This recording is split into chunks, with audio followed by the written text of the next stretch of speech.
Bonjour chers élèves. Aujourd'hui, on va commencer notre leçon La diversité des êtres vivants.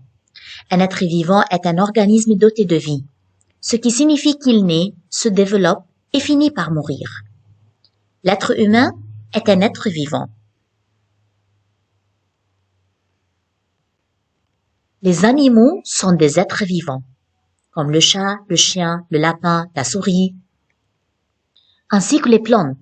Les plantes aussi sont considérées comme des êtres vivants, qui respirent et qui se reproduisent.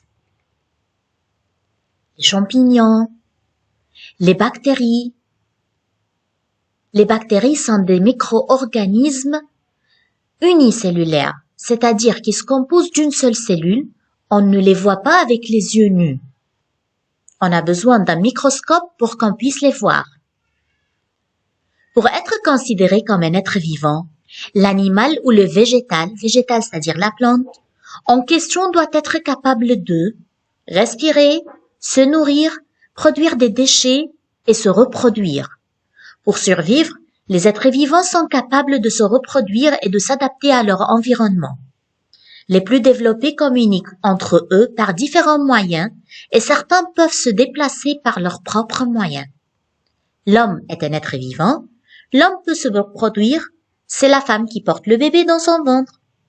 Les animaux sont des êtres vivants qui se nourrissent d'autres êtres vivants et qui se reproduisent. Les plantes sont des êtres vivants, mais ils sont des êtres vivants producteurs. En général, elles ne se nourrissent pas des autres êtres vivants, comme tous les êtres vivants. Les plantes se reproduisent et elles se nourrissent à travers la photosynthèse. On verra ensemble la définition de la photosynthèse et comment elle s'accomplit dans les leçons suivantes. Merci et à bientôt.